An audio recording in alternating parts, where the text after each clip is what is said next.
Alhamdulillah wassalatu wassalamu ala Rasulillah Sayyidina Muhammad ibn Abdullah wa ala alihi wa sahbihi wa man tabi'ahu wa walah. Subhanaka la ilma lana illa ma 'allamtana innaka antal alimul hakim. Rabbi shrah li sadri wa yassir li amri wahlul 'uqdatam min lisani yafqahu qawli.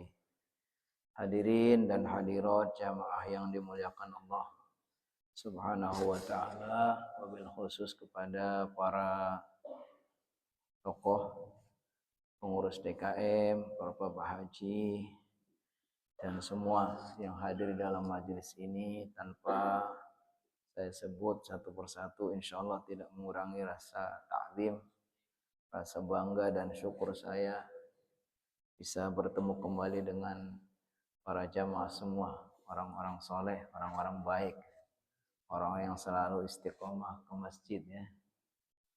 Saya selalu yakin dan berhusnuzon ya, ketika kita ketemu di masjid, apalagi berulang-ulang, ini pertanda kita bersama orang-orang soleh ya kan. Nanti di hari kiamat itu orang itu akan dikumpulkan dengan orang-orang yang biasa, yang kita cintai, yang kita bersamai ya. Maka kita selalu bersyukurlah kepada Allah Subhanahu wa taala, manakala kita semua Allah mudahkan, Allah himpun bersama orang-orang yang baik. Alhamdulillah pada malam hari ini kembali kita semua mendapatkan kesempatan untuk melanjutkan ngaji kita. Ngaji pekan kedua malam Senin ya. Temanya akidah akhlak. Artinya akan kita bahas bisa juga tentang akidah, keimanan, tentang keyakinan, keimanan kepada Allah Subhanahu wa taala, juga tentang akhlak, baik akhlak kepada Allah Subhanahu wa taala, kepada Rasulnya, dan juga kepada sesama. Malam hari ini karena kita masih ada di dalam bulan Rabiul Awal, bulan di mana baginda Nabi Muhammad SAW dilahirkan, dihijrahkan, dan juga diwafatkan.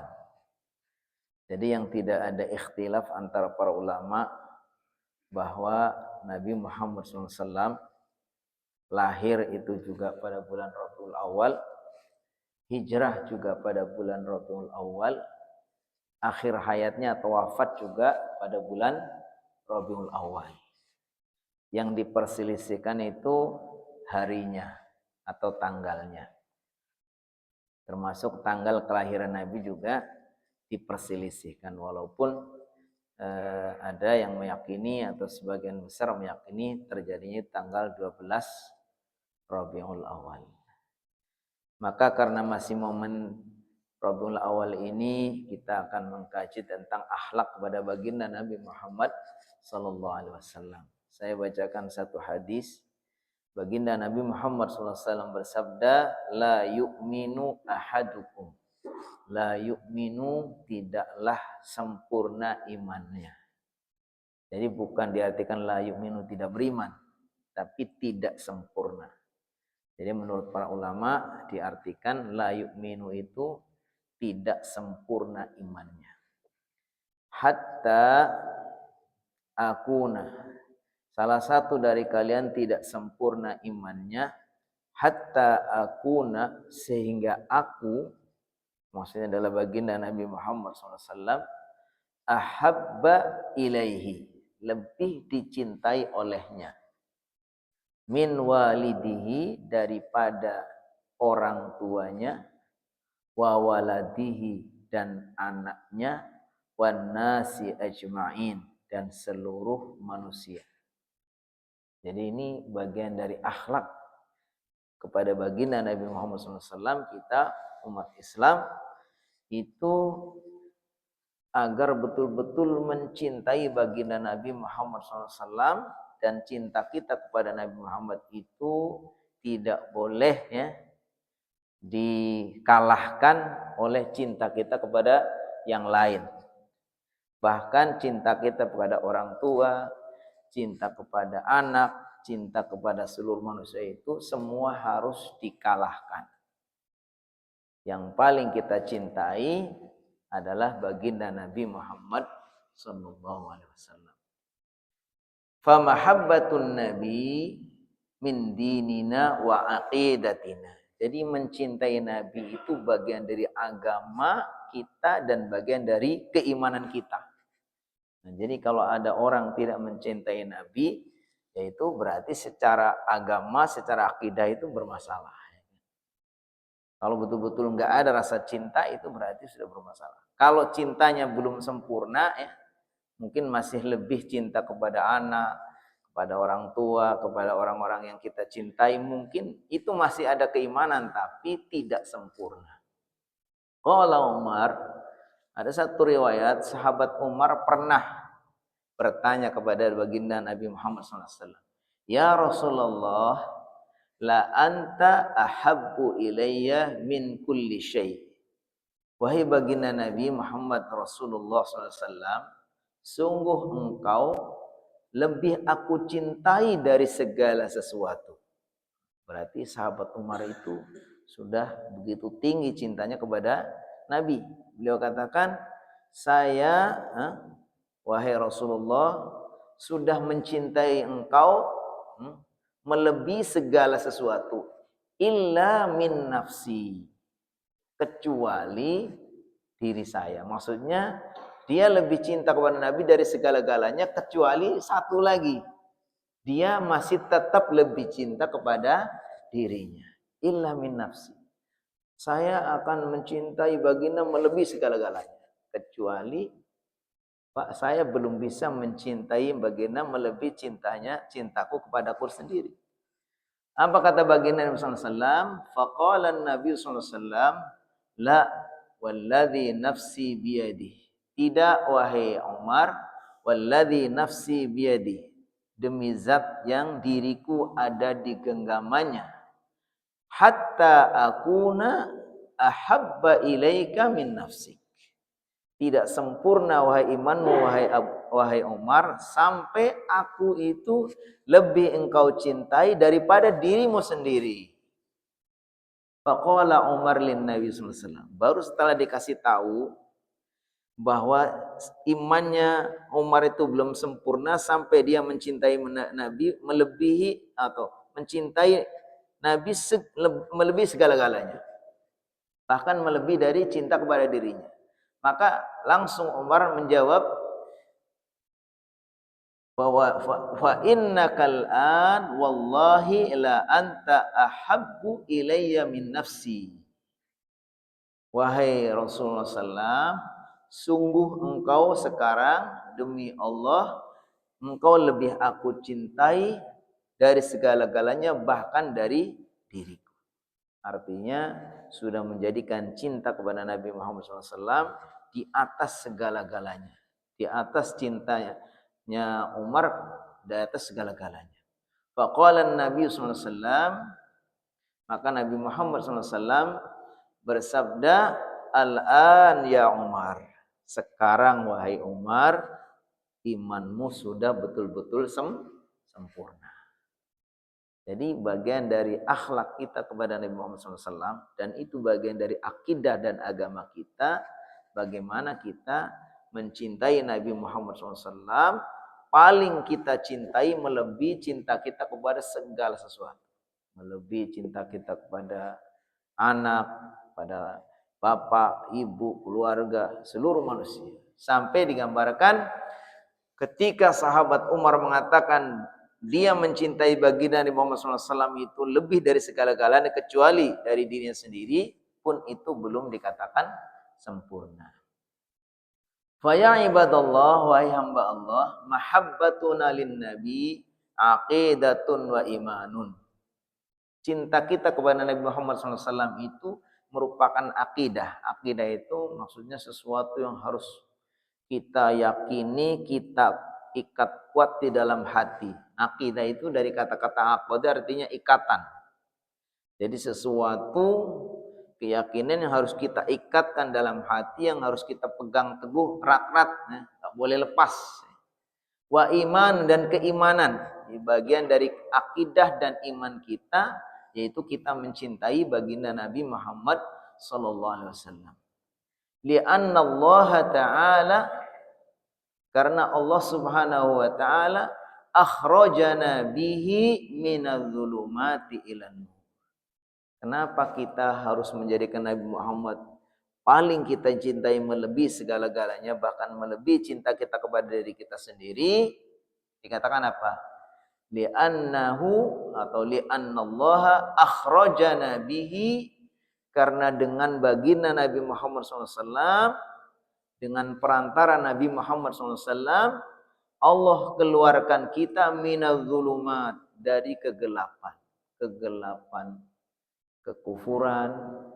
Kalau enggak Nabi Muhammad itu seluruh manusia dalam keadaan kafir. Karena enggak tahu siapa Tuhannya, apa kewajibannya, bagaimana yang harus dia lakukan, mana yang baik, mana yang buruk, mana yang benar, mana yang salah, mana yang dilarang, mana yang enggak tahu. Kenapa? Karena tidak ada panduan agama yang dibawa oleh Nabi Muhammad SAW. Maka dikatakan, kenapa kita harus mencintai Nabi Muhammad SAW? Karena dengan baginda Nabi Muhammad SAW itu kita dikeluarkan minadh-dhulumat, dari kegelapan-kegelapan. Kegelapan kekufuran, kegelapan kemusyrikan, kegelapan kebodohan, kegelapan kesesatan. Makanya kata Allah SWT dalam ayat lain, laqad manallahu 'alal mu'minin, laqad manallahu 'alal mu'minin id ba'atha fihim rasulan min anfusihim yatlu 'alaihim ayatihi wa yuzakkihim wa yu'allimuhumul kitaba wal hikmah wa in kanu min qablu la fi dhalalin mubin. Kalau enggak ada baginda Nabi Muhammad SAW yang membacakan ayat-ayatnya, mensucikan jiwanya, apa? La fi dhalalin mubin. Sungguh umat manusia ini, kita semua itu dalam kesesatan yang nyata. Tapi karena didatangkan baginda Nabi Muhammad SAW, maka Allah selamatkan kita dari kesesatan, kekufuran, kemusyrikan, dikeluarkan kepada ilan nur, kepada cahaya kebenaran, cahaya keimanan, cahaya Islam, cahaya hidayah. Wa minal kufri ilal iman, dan Allah keluarkan dari kekufuran dari keimanan kepada keimanan. Wa minasyirki, dan dari kemusyrikan. Nah, ini musyrik ini, syirik ini adalah bentuk dosa yang sangat besar. Karena di dalam kesyirikan ini disebutkan taswiyatu ghairillah billah fima huwa min khasaisillah. Syirik itu adalah menyamakan Allah, menyamakan sesuatu dengan Allah dengan hal-hal yang menjadi kekhususan Allah. Taswiyatu ghairillah, menyamakan selain Allah, billahi dengan Allah, fima huwa min khasaisillah, pada hal-hal yang memang menjadi kekhususan. Namanya kita harusnya beribadah semata-mata kepada Allah, ini menyembah kepada yang lain. Kita meyakini yang memberikan rizki adalah Allah semata-mata, kemudian kita meyakini datang dari yang lain. Kita harus meyakini harusnya semata-mata bahwa yang menyembuhkan, yang memberi manfaat itu hanya Allah, kemudian kita berikan kepada yang lain. Kita meyakini yang tahu tentang hal-hal yang gaib, termasuk yang akan terjadi dan seterusnya, yang tahu hanya Allah, kemudian kita yakini ada yang lain juga tahu. Makanya disebutkan apa? Menyamakan selain Allah dengan Allah pada hal-hal yang sifatnya khusus untuk Allah. Itu disebut dengan syirik. Dan syirik ini adalah bentuk kezaliman yang paling besar. Inna syirka la zulmun azim. Nah, kita semua sudah diselamatkan dari kekufuran, dari kejahilan, dari kemusyrikan, menuju kepada hidayah Islam, kepada keimanan itu dengan wasilah apa? Wasilah hadirnya Nabi Muhammad SAW. Makanya kata Ibnu Qayyim, memang cinta itu enggak berlogika. Harusnya orang mau mencintai sesuatu enggak mesti harus ada alasannya kenapa. Karena itu bagian dari suasana batin ya, emosi hati atau emosi perasaan ya. Tapi tetap saja Orang itu mencintai itu biasanya pasti ada sebab, ya kan? Ada sebab yang membuat dia cinta kepada sesuatu.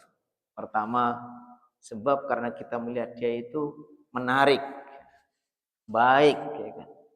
Atau ada sesuatu kelebihan, ada sesuatu yang kita bisa ambil manfaat atau kenikmatan atau apa, sehingga kita cinta. Makanya ketika Nabi Muhammad SAW, kenapa kita harus mencintai Nabi Muhammad SAW? Di samping kalau secara akidah keimanan itu kewajiban, ya kan? Kita tidak akan sempurna iman kita melainkan harus mencintai Nabi Muhammad SAW. Tapi disebutkan oleh Ibnu Qayyim juga ada alasan-alasannya. Pertama, alasan yang paling besar apa? Karena Nabi Muhammad tadi orang yang paling berjasa kepada kita. Gak ada orang yang jasanya lebih besar kepada kita melebihi Nabi Muhammad SAW. Kenapa? Karena dengan beliau itu Allah berikan sesuatu yang paling mahal dalam hidup kita. Dengan datangnya beliau, perjuangan beliau, dakwah beliau, pengorbanan beliau, kita ini mendapatkan sesuatu yang paling mahal dalam hidup kita ini.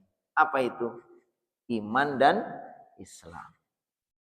Kalau nggak ada Nabi Muhammad SAW, kita nggak jadi orang Muslim, kita nggak jadi orang mukmin, ya kan? Nah, ini sekarang di Indonesia mau sekian 80% jadi Muslim, di negara-negara lain semua sekian. Itu dari dakwah baginda Nabi Muhammad SAW. Bagaimana pengorbanannya belum begitu besar. Ketika baginda diutus untuk menjadi Rasul, umur 40 tahun, diperintahkan untuk menyampaikan dakwah Islam. Awalnya diperintahkan dalam keadaan apa? Bersembunyi-sembunyi. Dakwah sirriyah. Beliau menyampaikan dakwahnya kepada orang-orang yang terdekat, kepada istrinya, kepada sahabat-sahabatnya, kepada kerabat-kerabat dekatnya. Kemudian ada saatnya setelah 2 atau 3 tahun diperintahkan untuk menyampaikan dakwah secara terang-terangan. Fasta' bima tu'mar wa a'rid 'anil jahili. Suruh menyampaikan, sudah. Saatnya bagi Nabi Muhammad SAW harus menyampaikan dengan terang-terangan. Lalu disampaikanlah kepada tokoh-tokoh Quraisy yang mereka selama ini betulnya ya percaya kepada Nabi, menganggap Nabi itu orang yang sangat baik, dapat gelar Al-Amin, orang yang selama ini nggak pernah bohong. Mereka itu kalau pergi-pergi pun nitip barang kepada Nabi Muhammad SAW. Ya kan? Ketika terjadi sengketa pun mereka mempercayakan Nabi Muhammad untuk menjadi hakimnya. Karena saking mereka itu percayanya. Tapi begitu baginda menyampaikan dakwah Islam, mereka merasa terancam. Nabi Muhammad yang sudah dipilih jadi Nabi, jadi Rasul, dia harus mengakui bahwa dia akan jadi pemimpinnya. Maka mereka merasa terancam. Lalu mereka nolak. Lalu saatnya lah Nabi Muhammad SAW menerima atau saatnya mendapat berbagai macam tantangan. Disakiti secara psikis, dibilang gila, dibilang tukang sihir, ya dia berbagai macam cacian, makian kan. Kemudian juga terancam secara fisik, ya. Sampai sahabat-sahabatnya itu di awal-awal itu sampai Nabi Muhammad SAW itu mengizinkan sahabatnya untuk pada berhijrah ke Habasyah. Hijrah yang pertama ya sedikit orang, mungkin 11 atau 12 orang. Mereka diizinkan, ya sudah kamu menyelamatkan diri, yang penting kamu tidak disakiti di sini, tidak musuh, tidak terancam jiwanya, kamu silakan cari suaka. Pergilah mereka ke Habasyah, ke Ethiopia di sana. Nanti kemudian ada gelombang kedua, karena mereka orang-orang yang mengikuti Nabi Muhammad SAW itu di awal-awal Islam itu betul-betul terancam, disakiti, disiksa dengan berbagai macam kan. Ada Bilal bin Rabah, ada Khabbab bin Al-Arat, ada Ammar, dan orang tuanya Yasir, ada ibunya Sumayyah yang menjadi syahid. Nah itu betapa itu semua adalah pengorbanan Nabi Muhammad SAW untuk menyampaikan Islam. Sampai nanti akhirnya saatnya Allah berikan kemenangan ya, yaitu nanti umat Islam apa? Masuk Islam berbondong-bondong. Nah, dikatakan idza jaa nasrullahi wal fath wa ra'aitan nasa yadkhuluna fi dinillahi afwaja. Fasabbih bihamdi rabbika wastaghfir innahu kana tawwaba. Jadi Nabi Muhammad SAW itu orang yang paling besar jasanya, sehingga beliau itu orang yang paling berhak untuk kita cintai. Walaupun memang cinta itu ya tadi karunia dari Allah Subhanahu wa taala, tapi secara umum kita mencintai sesuatu karena kita melihat ada kelebihan, ada sesuatu yang kita ingin dapatkan, kenikmatan, kemudian manfaat. Termasuk siapa yang mengingkari tentang besarnya nikmat agama ini, nikmat iman, nikmat Islam. Sehingga ya orang itu merasa bergembira, bersyukur, dan dalam rangka melampiaskan rasa gembiranya, rasa cintanya itu ya berbagai macam. Termasuk namanya orang mengatakan maulid ini gak perlu dalil katanya. Bukan boleh maulidan, boleh apa enggak sih? Ada yang mengatakan ya itu kan ekspresi seseorang karena rasa gembira. Allah Subhanahu wa taala turunkan manusia terbaik yang menjadi wasilah kita semua mendapatkan hidayah karenanya. Qul bi fadlillahi wa bi rahmatihi fabidzalika falyafrahu huwa khairum mimma yajma'un. Katakanlah bi fadlillah, dengan karunia Allah, wa rahmatihi, dan rahmatnya. Fabidzalika, maka dengan itu, falyafrahu, maka hendaknya mereka bergembira. Wa khairum mimma yajma'un, karena semua itu lebih baik dari semua yang kita upayakan.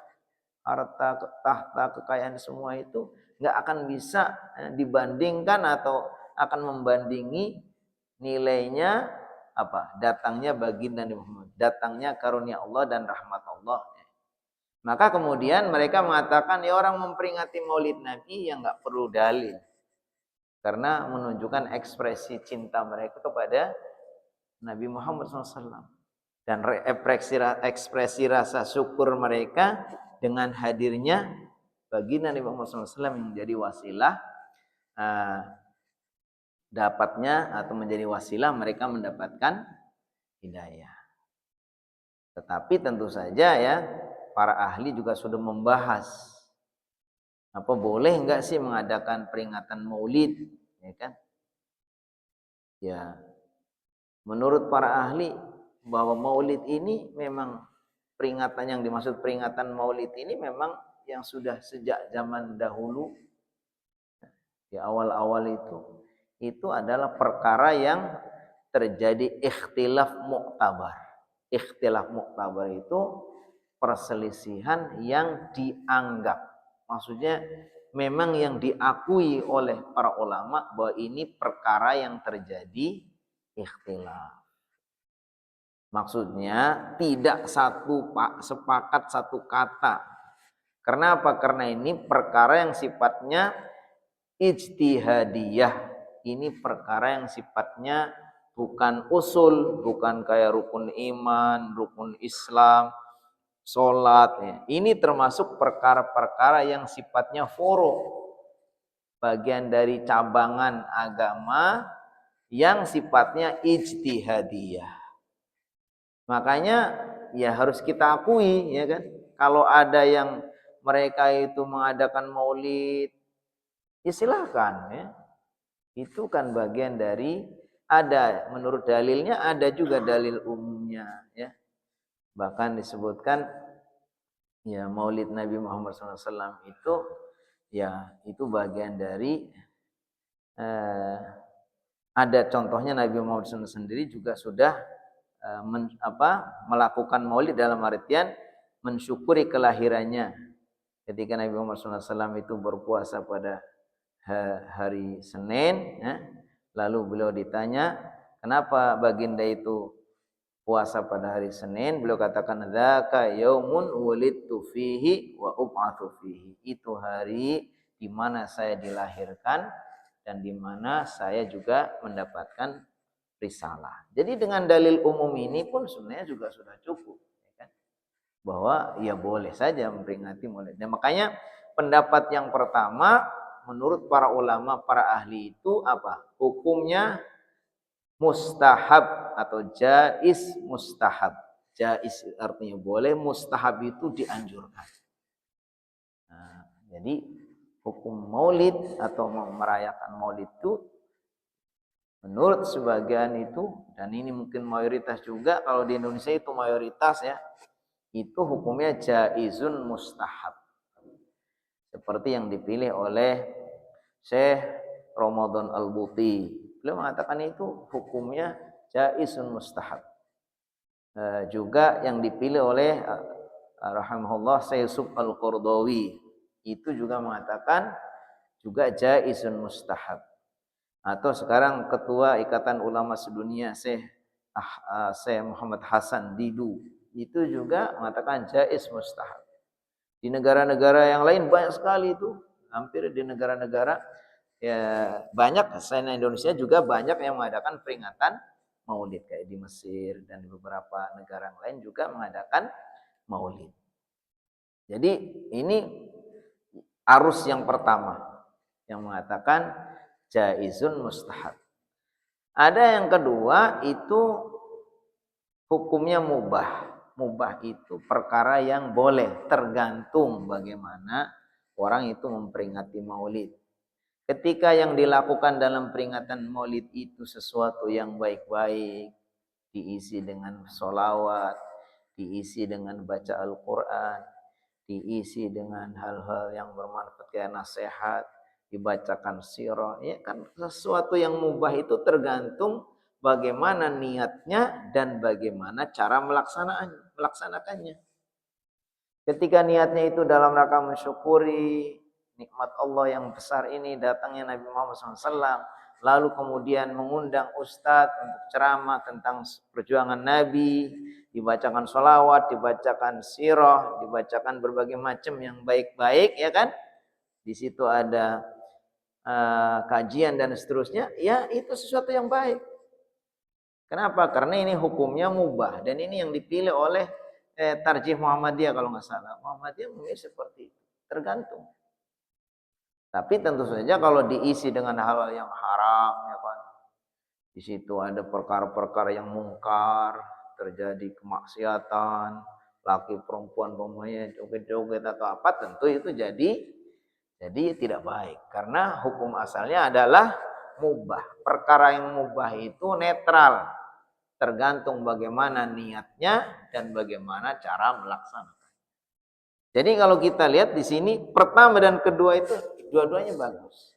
Yang mengatakan jaiz mustahab itu juga bagus. Karena ini bahkan mustahab itu artinya sesuatu yang sunnah.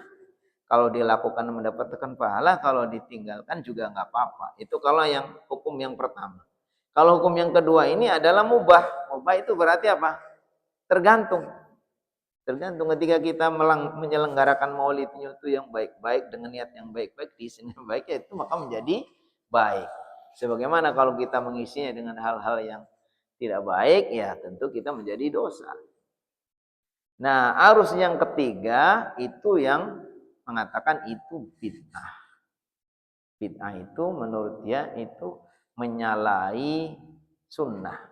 Dalam artian ini perkara yang mungkar. Mereka tidak mau menghadiri maulid atau bahkan ditanya, bagaimana Ustadz kalau kita diundang untuk menghadiri maulid, kita bagusnya datang apa enggak? Kata dia, jangan. Itu perkara bid'ah. Karena Nabi Muhammad, para sahabat, para tabi'in juga tidak mengadakan maulid. Kalau yang seperti ini gimana? Ya kita hargai. Itu kan bagian dari pendapat ya, pendapat orang, dan ini perkara yang sifatnya ijtihadiyah yang kita sebagai seorang muslim harus memberi ruang. Kita harus memberi ruang untuk orang-orang yang tidak sama. Tanpa kita apa? Mencela dan menyalah-nyalahkan. Karena ini perkara yang ikhtilaf mu'tabar. Ikhtilaf mu'tabar itu perkara yang diselisihkan oleh para ahli ilmu yang sifatnya mau tidak mau harus kita akui. Memang ini sesuatu yang tidak disepakati satu suara gitu. Makanya ketika ada yang mengatakan menolak dan tidak mau, ya nggak masalah tuh. Kita harus kasih ruang juga. Nah, walaupun sebetulnya ya udah berjalan mulai dulu sebetulnya ini ya, kita mulai saya kecil apa gitu ya. Jadi menurut saya ketika kita meyakini bahwa ini perkara yang sifatnya terjadi ikhtilaf, ya kita harus memberikan ruang kepada yang tidak sama dengan kita untuk saling menghormati, saling menghargai.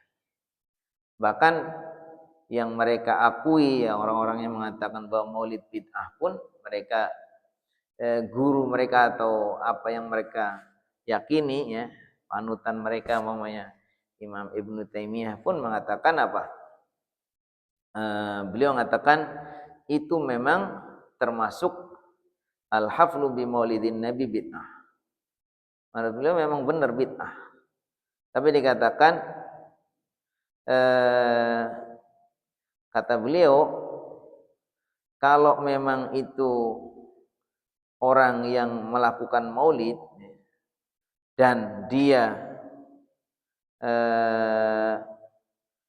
melakukannya itu dengan niat baik, kata beliau, maka dia mendapatkan pahala karena niat baiknya. Kurang lebih seperti itu gambarannya. Jadi beliau mengatakan menurut keyakinan Ibnu Taimiyah memang benar bahwa maulid itu perkara yang bid'ah.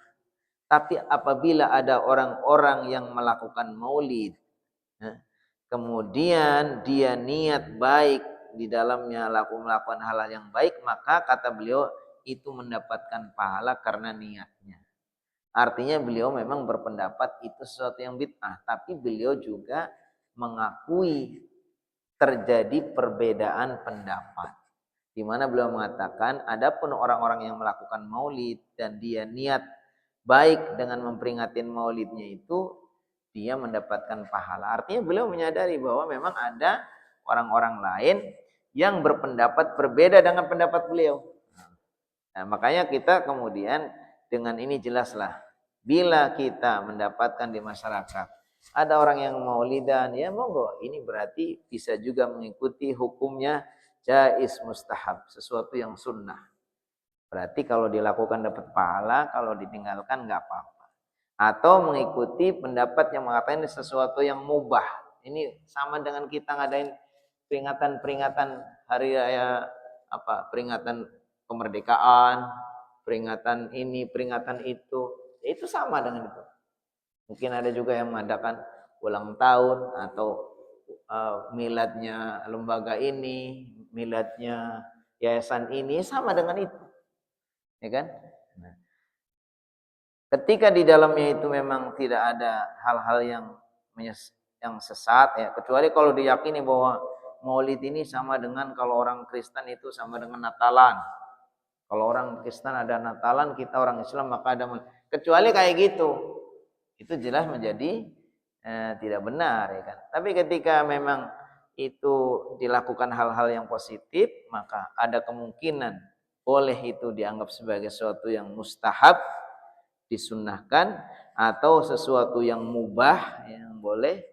Nah, jadi ada dua yang saya lihat ini dari tiga pendapat itu, tiga arus pendapat. Yang pertama itu dianggap sunnah, dianggap, yang kedua adalah mubah, yang ketiga ada yang menganggap itu bid'ah. Tapi yang menyatakan bid'ah itu sendiri beliau juga mengakui. Jadi kalau kita lihat ini yang tidak mengakui perbedaan ini, sementara kalau kita lihat pendapat Ibnu Taimiyah dalam kitab Iqtida'us Shiratal Mustaqim itu beliau mengatakan wa yakunu fihi ajrun bi husnin niyyah. Adapun orang-orang yang mengadakan maulid dan dia dengannya niat untuk melakukan kebaikan, niatnya yang baik, maka dia dapat pahala. Tapi beliau tetap pendapat dasar beliau mengatakan itu hukumnya bid'ah. Jadi ini ya terkait dengan tadi penting kita bagaimana mencintai baginda Nabi Muhammad SAW. Itu yang pertama, Nabi Muhammad sangat berhak untuk kita cintai karena beliau itu sendiri, beliau adalah orang yang paling besar jasanya untuk kita. Yang kedua disebutkan di sini, Nabi Muhammad SAW itu kenapa kita harus mencintai beliau? Karena beliau itu sangat mencintai kita. Jadi Nabi Muhammad SAW itu begitu cintanya kepada umatnya. ya kan? Kalau kita membaca hadis tentang ada baginda bersabda bahwa setiap nabi Allah karuniakan doa-doa. Yang doa itu kalau dibaca Allah akan ijabah. Dan kebanyakan nabi-nabi, kata beliau itu, sudah menggunakan doa ijabah itu. Kecuali baginda nabi yang masih terus menahan. Kenapa beliau tahan? Karena doa ini akan beliau baca kelak di hari kiamat untuk memberi syafaat kepada umat. Kata beliau, likulli nabiyyin da'watun mustajabah faqad ta'ajjalu illa ana fa inni ukhabbi'uhu syafa'atan yaumal qiyamah li ummati. Setiap nabi Allah sudah kasih keistimewaan diberi doa yang istijabah. Dan kebanyakan para nabi itu sudah menggunakan doa itu kecuali saya. Sesungguhnya saya tahan doa ini karena ingin saya baca nanti dari kiamat dalam rangka apa? Memberi syafaat kepada umat. Jadi Nabi Muhammad itu begitu mencintai kita. Makanya kita juga wajib begitu mencintai kepada Nabi Muhammad SAW. Wa nabiyuna akhrasu alaina min anfusina. Nabi Muhammad SAW begitu lebih ingin kebaikan atas diri kita daripada diri sendiri. Makanya kalau dalam surat apa? Surat At-Taubah ya. Laqad ja'akum rasulun min anfusikum azizun alaihi ma anittum harisun alaikum bil mu'minina raufur rahim. Sungguh telah datang kepada kalian rasul yang aziz ya, yang begitu pengiba penyayang, harisun alaikum yang begitu ingin sekali untuk kebaikan kalian, harisun ali ma'anitum, beliau itu begitu menderita atas derita kalian, itu tingginya rasa empatinya. Nah ini menunjukkan bahwa Nabi Muhammad itu begitu mencintainya. Makanya kita itu juga harus mencintai Nabi Muhammad karena Nabi Muhammad begitu mencintai kita para umatnya. An-nabiyyu aula bil mu'minina min anfusihim. Kata Allah Subhanahu wa taala, Nabi aula bil mu'minina itu lebih mengutamakan orang-orang mukmin daripada diri mereka, dari diri beliau sendiri. Jadi para Nabi Muhammad SAW itu lebih memprioritaskan, lebih mencintai kita umat Islam atau orang-orang mukmin daripada diri sendiri. Insya Allah nanti bisa kita lanjutkan pada pertemuan berikutnya tentang masih adab kita kepada baginda Nabi Muhammad SAW atau akhlak kita kepada Nabi Muhammad SAW, itu bahwa kita wajib mencintai Nabi Muhammad SAW karena mencintai Nabi Muhammad itu bagian dari akidah dan agama, dan kita harus bersungguh-sungguh memurnikan cinta kita ya, harus mencintai beliau melebihi cinta kita kepada segala-galanya. Waktu juga yang membatasi kita, insya Allah nanti pada kesempatan berikutnya bisa kita lanjutkan, masih membahas tentang adab atau akhlak kita kepada baginda Nabi Muhammad SAW. Baik, silakan. Frekuensi dari kita mencintai Nabi Muhammad SAW, atau mungkin lebih tepatnya apa buktinya dan arusnya bagaimana kalau kita itu betul-betul mencintai Nabi Muhammad SAW. Tentu banyak ya, banyak sekali. Itu adalah bagian dari agama kita, bahwa di balik hikmah kenapa sih kita itu mencintai Nabi. Kalau tadi alasannya karena beliau sangat berjasa, beliau itu juga mencintai kita, beliau juga memang orang yang terbaik akhlaknya. Itu kan alasan yang sifatnya karena ada sesuatu ya yang menjadikan kita cinta kepada beliau. Tapi kenapa sih kita diperintah untuk mencintai beliau? Karena diantaranya hikmahnya apa? Supaya kita ini juga betul-betul menjadikan beliau sebagai teladan. Jadi salah satu hikmah di balik kenapa kita harus mencintai beliau, karena orang yang cinta kepada beliau itu, orang yang cinta kepada sesuatu itu pasti dia akan mudah dia berkorban, mengikuti, kemudian membela, kemudian dia berbagai macam. Nah, maka yang paling pertama kali ketika kita menyatakan cinta kepada Muhammad SAW, ya kita harus apa? Mengikuti beliau, ittiba, ya kan? Makanya dalam eh, apa? Dalam ayatnya surat Al-Imran ya, Qul in kuntum tuhibbunallaha fattabi'uni. Katakanlah wahai Muhammad, jika kalian itu betul-betul mencintai Allah, maka ikutilah aku. Ini disebutnya ayat sebagai ayat ujian. Dimana kalau kita betul-betul mencintai Allah, Allah memerintah kita mencintai Nabi Muhammad juga. Buktinya apa diantaranya? Ya kita harus mengikuti Nabi Muhammad SAW. Dan itu bahkan menjadi ikrar kita. Kalau katakan, Asyhadu an la ilaha illallah, saya bersaksi bahwa tiada Tuhan selain Allah, artinya kita harus betul-betul memurnikan ibadah kita hanya kepada Allah Subhanahu wa taala. Terus ikrar yang kedua, wa asyhadu anna Muhammadan Rasulullah, dan kita bersaksi, kami bersaksi bahwa Muhammad adalah utusan Allah. Konsekuensi dari kita mengakui Nabi Muhammad sebagai utusan Allah, kenapa? Karena nanti Allah akan diutus di tengah-tengah kita. Beliau kemudian akan memerintahkan hal-hal yang baik yang harus kita ikuti. Beliau akan melarang hal-hal yang buruk yang harus kita tinggalkan. Beliau akan memberikan teladan. Bahkan seluruh hidup beliau itu, perkataannya, perbuatannya, kemudian persetujuannya itu menjadi sunnah. Jadi sunnah. Sunnah itu artinya sesuatu yang kita ambil dari Nabi Muhammad, baik itu perkataan, perbuatan, maupun persetujuan. Sunnah ini adalah syariat. Jadi sunnah syariat. Sehingga kalau ditanyakan apa sih bukti bahwa kita cinta kepada Nabi Muhammad SAW, yang paling besar adalah kita menjadikan beliau sebagai teladan. Samping kita mengakui beliau sebagai seorang Rasul, Nabi Muhammad itu ya teladan. Makanya kata Allah Subhanahu wa taala, laqad kana lakum fi Rasulillahi uswatun hasanah. Jadi ada dalam diri Rasulullah SAW adalah uswah itu teladan. Jadi teladan dari segala-galanya dari baginda Rasulullah SAW. Maka kewajiban kita pertama, bukti kita mencintai Nabi Muhammad adalah apa?